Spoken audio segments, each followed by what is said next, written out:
नमस्कार, झारखंड समाचार में आप सबों का स्वागत है। आइए जानते हैं आज की तमाम छोटी बड़ी मुख्य खबरों को। झारखंड में लोकसभा चुनाव को लेकर राजनीतिक सरगर्मी बढ़ी, मिशन मोड पर है भाजपा। आने वाले लोकसभा चुनाव को लेकर राजनीतिक दल कमर कस रहे हैं। भाजपा मिशन 2024 के मोड पर है, वहीं कांग्रेस ने भी कार्य योजना बनाई है और दम लगा रही है। भाजपा ने अपने केंद्रीय नेताओं से लेकर सांसद, विधायक, पदाधिकारियों और बूथ स्तर के कार्यकर्ताओं तक के लिए काम बांट दिए हैं। एक महीने में 16 कार्य योजनाओं पर पार्टी काम कर रही है। झारखंड में अब स्टेट मेरिट लिस्ट के आधार पर होगी प्राथमिक शिक्षकों की नियुक्ति, नियमावली में हुए बदलाव। झारखंड में प्राथमिक और मध्य विद्यालय के शिक्षकों की नियुक्ति के लिए अब राज्य स्तर पर मेरिट लिस्ट तैयार की जाएगी। स्कूली शिक्षा एवं साक्षरता विभाग ने मेरिट लिस्ट तैयार करने के प्रावधान में बदलाव किया है। इस संबंध में मंगलवार को स्कूली शिक्षा एवं साक्षरता विभाग द्वारा पत्र भी जारी कर दिया गया। नियमावली में किए गए बदलाव में कहा गया है कि पूर्व के नियमावली के कंडिका 3 में कहा गया था कि अभ्यर्थी जिस विषय या विषय समूह से शिक्षक पात्रता उत्तीर्ण होंगे, उसी विषय या विषय समूह में सहायक आचार्य की नियुक्ति के पात्र होंगे। जिले के लिए अधिसूचित जनजाति या क्षेत्रीय भाषा से शिक्षक पात्रता परीक्षा उत्तीर्ण होने पर ही उस जिला विशेष के लिए नियुक्ति के योग्य होंगे। अब जो है किए गए प्रावधान में कहा गया है कि अभ्यर्थी जिस विषय या विषय समूह से शिक्षक पात्रता उत्तीर्ण होंगे, उसी विषय या विषय समूह में राज्य स्तरीय मेरिट लिस्ट के आधार पर होगा। नियुक्ति में जिलावार आरक्षण रोस्टर का पालन किया जाएगा। अब जो है केवल सहायक शिक्षकों को मिलेगा आरक्षण। प्राथमिक और मध्य विद्यालय में 50% आरक्षित सीट के लिए आरक्षण में भी बदलाव किया गया है। पूर्व के नियमावली के प्रावधान के अनुरूप सहायक आचार्य नियुक्ति में 50% पद केंद्र या राज्य प्रायोजित शैक्षणिक योजना के अंतर्गत झारखंड सरकार के नियंत्रणाधीन संविदा कर्मी के लिए आरक्षित किया गया था। इसमें अब बदलाव किया गया है कि नियमावली में किए गए बदलाव के अनुरूप अब यह आरक्षण केवल सहायक अध्यापक यानी कि पारा शिक्षकों को ही मिलेगा। वैसे शिक्षक जिनकी सेवा विज्ञापन जारी करने की तिथि तक लगातार 2 वर्ष की हो जाएगी, वे ही आवेदन जमा कर सकेंगे। आप सबको बता दूं कि शिक्षक नियुक्ति का पूर्व निर्धारित परीक्षा के अंक में भी बदलाव किया गया है। कक्षा 1 से 5 तक में शिक्षक नियुक्ति के लिए पूर्व में 250 अंकों की परीक्षा को बढ़ाकर 300 कर दिया गया है। इसी प्रकार कक्षा 6 से 8 तक की परीक्षा अब 400 अंकों की होगी। पहले जो है यह 350 अंकों का था। इसके अलावा विषयवार पास करने के प्रावधान में भी आंशिक बदलाव किया गया है। 26,000 शिक्षक नियुक्ति की अधिसूचना अगले सप्ताह। राज्य में प्राथमिक और मध्य विद्यालय में 26,000 शिक्षकों की नियुक्ति की अधिसूचना अगले सप्ताह तक भेज दी जाएगी। स्कूली शिक्षा एवं साक्षरता विभाग द्वारा इसकी तैयारी भी पूरी कर ली गई है। कैबिनेट के निर्णय के बाद विभाग द्वारा मंगलवार को इस संबंध में अधिसूचना जारी कर दी गई है। इधर जो है आरक्षण रोस्टर भी क्लियर कर लिया गया है। जिला स्तर से विभाग को अधिसूचना भी भेज दी गई है। अब शिक्षा विभाग द्वारा क्रमिक को अधिसूचना भेजी जाएगी।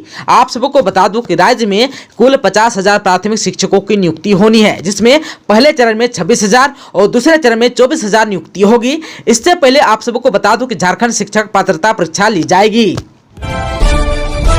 गोड्डा में अदानी पावर प्लांट की दूसरी यूनिट चालू, राज्य को मिलेगी 400 मेगावाट बिजली। अदानी ग्रुप के गोड्डा पावर प्लांट की दूसरी यूनिट भी चालू हो गया है। इसे तकनीकी भाषा में सिंक्रोनाइज किया जाना कहा जाता है, यानी कि टेस्ट रन में 800 मेगावाट की यह यूनिट पूरी क्षमता से उत्पादन कर रही है। इसके पूर्व 800 मेगावाट की पहली यूनिट को 15 दिसंबर 2022 को चालू किया गया था। इसके साथ ही अदानी पावर प्लांट से 1600 मेगावाट बिजली का उत्पादन आरंभ हो गया है। पहली यूनिट से उत्पादित 800 मेगावाट बिजली का कॉमर्शियल उत्पादन यानी कि COD 25 मार्च 2023 को ही हुआ, यानी कि उस दिन से बांग्लादेश को 800 मेगावाट बिजली भेजी जा रही है। दूसरी यूनिट को इसी माह चालू कर टेस्ट रन पूरा कर लिया गया है। अब जो है इसे सिंक्रोनाइज भी कर लिया गया है। यूनिट को अगले 14 दिनों तक लगातार चलाया जाएगा। इस दौरान रिलायबिलिटी रन टेस्ट यानी कि RRT किया जाएगा। इस दौरान यह देखा जाएगा कि कहीं तकनीकी खामी तो नहीं है। इसके बाद कंपनी द्वारा COD के लिए आवेदन दिया जाएगा। इस माह के अंत तक COD मिलने की संभावना है। इसके बाद पूरी बिजली बांग्लादेश को भेजी जाएगी। आप सबको बता दूं कि झारखंड सरकार के साथ हुए MOU की शर्तों के अनुरूप राज्य में लगने वाले प्लांट की कुल उत्पादन क्षमता की 25% बिजली राज्य को दी जानी है, यानी कि 400 मेगावाट बिजली झारखंड को मिलेगी। हालांकि गोड्डा से उत्पादित सारी बिजली भले ही बांग्लादेश को जाएगी, पर अदानी शर्तों के तहत 400 मेगावाट बिजली ओपन एक्सेस सिस्टम के माध्यम से अपने अन्य प्लांट से झारखंड को देने के लिए राजी है। अदानी द्वारा झारखंड बिजली वितरण निगम को 400 मेगावाट बिजली लेने के लिए पावर परचेज एग्रीमेंट करने का प्रस्ताव दिया गया है, पर जेबीबीएनएल द्वारा अब तक इस मामले में फैसला नहीं लिया गया है। अदानी के सूत्रों ने बताया कि जेबीबीएनएल यदि पीपीए कर ले, अदानी अपने अन्य प्लांट से झारखंड को 400 मेगावाट बिजली हर समय उपलब्ध करवा सकता है, पर फिलहाल अभी जो है यह मामला लंबित है। झारखंड के जूनियर इंजीनियरों के लिए बड़ी खुशखबरी, सीटों की संख्या में हुई है बढ़ोतरी। झारखंड कर्मचारी चयन आयोग द्वारा संचालित जूनियर इंजीनियर के 1500 से ज्यादा पदों पर नियुक्ति के लिए आवेदन की प्रक्रिया आज से शुरू हो गई है, लेकिन इससे पहले ही उम्मीदवारों की बड़ी खुशखबरी आई है। आप सबको बता दूं कि जेएसएससी ने सीटों की संख्या में बढ़ोतरी कर दी है। यह रिक्त सीट खान निरीक्षक के पदों पर बहाली के लिए है। इसके लिए 34 सीटें निर्धारित है, जिसमें से 32 नियमित बहाली है, जबकि 2 सीटें बैकलॉग के जरिए भरी जाएगी। डिप्लोमा धारक इच्छुक उम्मीदवार आज से ही आवेदन की प्रक्रिया में पूरा करने में लगे हुए हैं। अंतिम तिथि 6 जुलाई है। परीक्षा शुल्क का भुगतान 8 जुलाई की मध्य रात्रि तक होगा। वहीं फोटो और हस्ताक्षर अपलोड 10 जुलाई की मध्य रात्रि तक कर सकेंगे। वहीं जमा आवेदन में किसी भी प्रकार की त्रुटि का संशोधन 12 से 14 जुलाई की मध्य रात्रि तक करा सकेंगे। आप सबको बता दें कि इसमें बैकलॉग के 11 और नियमित नियुक्ति के मोटर व्हीकल्स इंस्पेक्टर यानी कि एमवीआई के 44 पद शामिल है। शराब के नशे में धुत चालक की गलती पड़ी भारी, अनियंत्रित होकर 20 फीट गहरे गड्ढे में जा गिरी बस, दर्जनों घायल। कांडी से गढ़वा आ रही सिंगरा यात्री बस बुधवार की सुबह करीब 6 बजे बरडिया थाना क्षेत्र के लंगोटिया बाबा धाम के समीप लेलवा नामक स्थान पर अनियंत्रित होकर 20 फीट गहरे गड्ढे में जा गिरी। इस घटना में बस में सवार 2 दर्जन से अधिक यात्री घायल हो गए। स्थानीय लोगों की मदद से घायलों को बस से निकालकर एम्बुलेंस के माध्यम से उपचार के लिए सामुदायिक स्वास्थ्य केंद्र मझीआंव भेजा गया, जहां प्राथमिक उपचार के बाद 3 घायलों को बेहतर इलाज के लिए सदर अस्पताल रेफर कर दिया गया। यात्रियों के अनुसार बस का चालक शराब के नशे में धुत था। यात्रियों के मना करने के बावजूद वह काफी तेज रफ्तार से बस को चला रहा था। इस घटना के बाद बस के चालक, खलासी एवं कंडक्टर मौके से फरार हो गए। झारखंड में मानसून आने में है देरी, जाने कब से होगी प्री मानसून बारिश। झारखंड में लोग भीषण गर्मी से परेशान हैं। लगातार बढ़ते तापमान के कारण लोगों का जीना मुहाल हो गया है। लोग इस इंतजार में हैं कि कब मानसून आए और गर्मी से राहत मिले। ऐसे में हम आप सबको बता दें कि अभी इंतजार थोड़ा लंबा करना होगा। दरअसल केरल में अब तक मानसून नहीं आया है। इस बार मानसून तय तिथि से करीब 5 दिन देर आने का अनुमान है। इसका असर झारखंड पर भी पड़ेगा।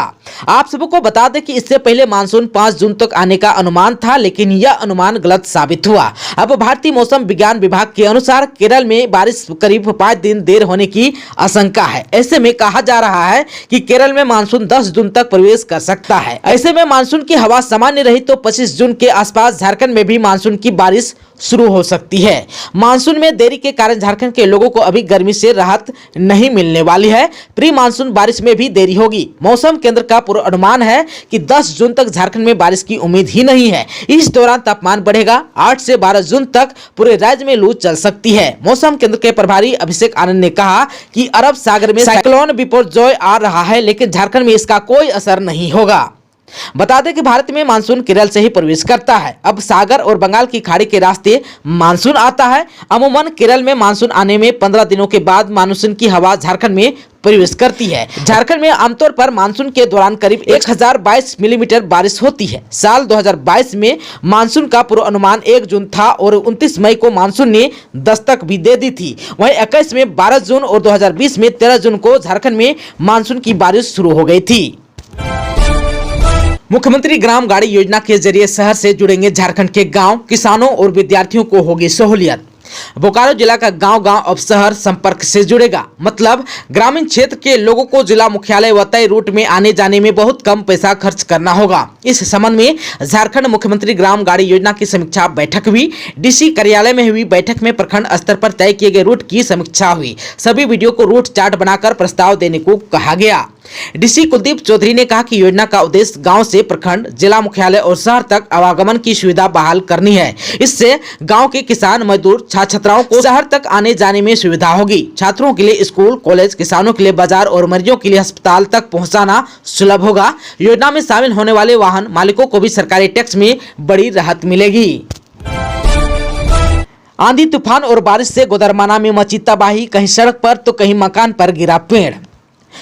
समूचे झारखंड में इन दिनों प्रचंड गर्मी पड़ रही है। मौसम विभाग ने सभी 24 जिलों के लिए लू का अलर्ट भी जारी कर रखा है, लेकिन बीच-बीच में कुछ जिलों में छिटपुट बारिश भी हो जा रही है। इसके साथ तेज हवाएं भी चलती है, जिससे बड़े पैमाने पर नुकसान होता है। गढ़वा जिले के गोदरमना में भी ऐसा ही हुआ। गोदरमना में तेज हवाओं के साथ बारिश में कहीं पेड़ टूटकर सड़क पर गिर गए तो कहीं विशाल पेड़ उखड़ गए। गोदरमाना एवं आसपास के क्षेत्रों में मंगलवार को शाम करीब 5:30 बजे से अचानक तेज हवाएं चलने लगी। लोगों ने इसे आंधी तूफान करार दिया। कहा कि आंधी तूफान एवं बारिश के कारण कई घरों से एल्वेस्टर की छत उड़ गई। गोदरमाना में बड़ी संख्या में पेड़ उखड़कर या टूटकर सड़क पर या मकान पर गिर गए। बदलते मौसम की वजह से अस्थायी निर्माण को ज्यादा नुकसान हुआ है। पुलिस पिकेट गोदरमना का किचन सेट भी ढह गया। हालांकि इस पर कोई पेड़ नहीं गिरा था। तेज हवाओं की वजह से टीन से बना सेट गिर गया। हालांकि इसमें किसी की हताहत होने की सूचना नहीं है।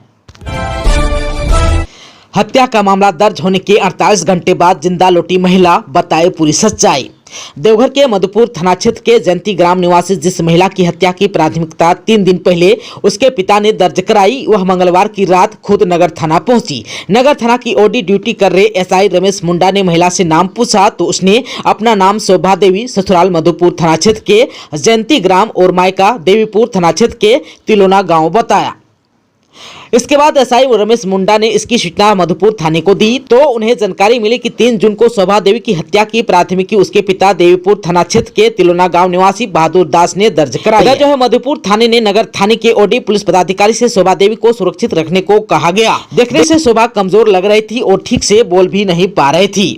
शोभा ने पुलिस को बताया कि कई दिनों से वह ठीक से भोजन भी नहीं कर सकी है। इस पर नगर थाने के मेस से खाना मंगाकर उसे खिलाया भी गया। फिलहाल नगर थाने में शोभा देवी को महिला पुलिस की निगरानी में रखा गया। नगर थाना पुलिस को शोभा ने बताया कि उसके पति ने उसे कहीं बेच दिया था, जहां से वह भागकर किसी तरह थाना पहुंची।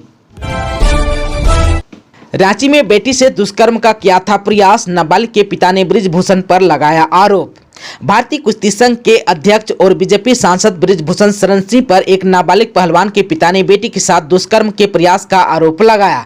इस संबंध में उन्होंने दिल्ली के कनॉट प्लेस थाना में प्राथमिकी दर्ज कराई है। प्राथमिकी में उन्होंने कहा कि उनकी पुत्री पिछले साल अप्रैल 2022 में रांची में आयोजित जूनियर नेशनल रेसलिंग चैंपियनशिप में भाग लेने गई थी। तब वह 16 साल की थी। चैंपियनशिप में उनकी बेटी ने 62 किलोग्राम वजन वर्ग में गोल्ड जीता था। पहलवान के पिता ने आगे कहा कि फोटो लेने के बहाने बृजभूषण ने जबरन उसकी बेटी को अपने करीब खींचा और उसे बाहों में इतना कसकर जकड़ लिया कि वह खुद को छुड़ाने के लिए हिल भी नहीं सकी। इसके बाद बृजभूषण ने अपना हाथ बेटी के कंधों से नीचे तक ले गया। साथ ही बृजभूषण शरण सिंह ने नाबालिग पहलवान से कहा कि तुम मुझे सपोर्ट करो और मैं तुम्हें सपोर्ट करूंगा।